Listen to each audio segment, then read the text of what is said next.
Park সার্কাসের বুকে মিটল দীর্ঘদিনের ইতিহাস, নাকি তৈরি হলো এক নতুন বিতর্ক? দ্য গ্রেট ক্যালকাটা কিলিং, যেখানে শত শত নিরীহ হিন্দু নিধনের স্মৃতি কি আবার ফিরে এলো 2026 সালে? নমস্কার, আপনারা দেখছেন সংবাদ বাংলা 247। আমি আপনাদের সঙ্গে সৌমেন। আজকের সবচেয়ে বড় খবর, কলকাতার মানচিত্র থেকে মুছে গেল সোহরাওয়ার্দী অ্যাভিনিউর নাম।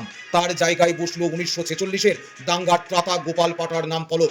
কিন্তু জানেন কি, এই নাম বদলের পেছনে রয়েছে এক মারাত্মক ঐতিহাসিক ভুল বোঝাবুঝি। জানতে চাইলে ভিডিওটি শেষ পর্যন্ত দেখুন, কারণ আজকের এই প্রতিবেদন আপনার ইতিহাসের ধারণাকে পুরোপুরি বদলে দিতে পারে।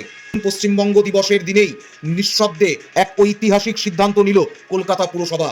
পার্ক সার্কাস 7 পয়েন্ট থেকে ডন বস্কো স্কুল পর্যন্ত যে রাস্তাটি এতদিন আমরা সোহরাওয়ার্দী এভিনিউ নামে চিনতাম, সরকারি নথিতে তার নতুন নাম হলো গোপাল মুখার্জি রোড। গতকাল রবিবার খোদ মাননীয় মুখ্যমন্ত্রী শুভেন্দু অধিকারী সোশ্যাল মিডিয়ায় এই ঘোষণা করে বলেন, এটি একটি ঐতিহাসিক ভুল সংশোধন। তার কথায়, এতদিন কলকাতার বুকে এমন একজনের নামে রাস্তা ছিল যাকে বাংলার কসাই বলা হয়, কিন্তু প্রশ্ন হলো, কে গোপাল মুখার্জি? নইবা পার্ক সার্কাসের মতো মুসলিম অধ্যুষিত এলাকায় তার নামে রাস্তা তৈরি করা হলো। সময়টা 1946 সালের 16ই আগস্ট, জিন্নার ডাকে ডাইরেক্ট অ্যাকশন ডে, প্রত্যক্ষ সংগ্রাম দিবসে জ্বলেছে কলকাতা। সেই সময় অবিভক্ত বাংলার মুখ্যমন্ত্রী ছিলেন হোসেন শহীদ সোহরাওয়ার্দী। অভিযোগ ওঠে, তার নিষ্ক্রিয়তায় হাজার হাজার হিন্দু ভাই বোনকে সেদিন নৃশংসভাবে হত্যা করা হয়েছিল। ঠিক সেই ভয়াল সময়েই সেন্ট্রাল কলকাতায় প্রতিরোধের প্রাচীর হয়ে দাঁড়ান গোপাল মুখোপাধ্যায়, যিনি লোকমুখে পরিচিত ছিলেন গোপাল পাটা নামে। কলেজ স্ট্রিটের এই মাংস ব্যবসায়ী নিজের বাহিনী নিয়ে দাঙ্গাবাজদের রুখে দিয়েছিলেন সেদিন। তার সেই বিখ্যাত উক্তি, 1 ফোঁটা রক্তের বদলে 10 ফোঁটা রক্ত। এতদিন গোপাল পাটা ছিলেন ইতিহাসের বইয়ের ফুটনোট। আজ 2026 সালে বিজেপি সরকারের হাত ধরে তিনি উঠে এলেন কলকাতার প্রধান রাস্তা সাইনবোর্ডে। কিন্তু এখানেই গল্পের মোড় ঘুরেছে। প্রশ্ন উঠেছে বিরোধী মহল থেকে।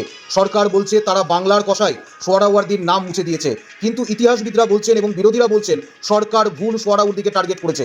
1932-33 সালে যখন এই রাস্তার নামকরণ হয়, এর নাম যার নামে রাখা হয়েছিল তার নাম ছিল স্যার হাসান সোহরাওয়ার্দী।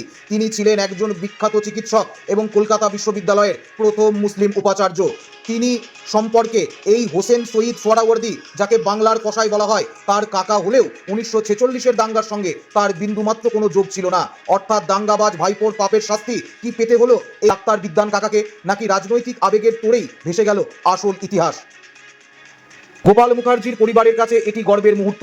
তার নাতি শান্তনু মুখার্জি এই সিদ্ধান্তকে স্বাগত জানিয়েছেন, কিন্তু অন্যদিকে বিরোধীরা প্রশ্ন তুলেছেন, নাম বদল কি সত্যি উন্নয়ন, নাকি নিছকই মেরুকরণের রাজনীতি? পার্ক সার্কাসের সোহরাওয়ার্দী এভিনিউ আজ থেকে গোপাল মুখার্জি রোড। সাইনবোর্ড বদলে গেছে, কিন্তু এই বিতর্ক কি সহজে থামবে? আর কি মনে হয়, একজন স্বাধীনতা সংগ্রামী এবং রক্ষাকর্তাকে সম্মান জানাতে গিয়ে কি অন্য একজন বিদ্বান মানুষের নাম মুছে ফেলা উচিত হলো, নাকি ইতিহাসের স্বার্থে এটাই সঠিক পদক্ষেপ? কমেন্ট বক্সে অবশ্যই জানান। এরকম আরও এক্সক্লুসিভ খবরের জন্য সাবস্ক্রাইব করুন সংবাদ বাংলা 247। খবর সবসময় সবার আগে।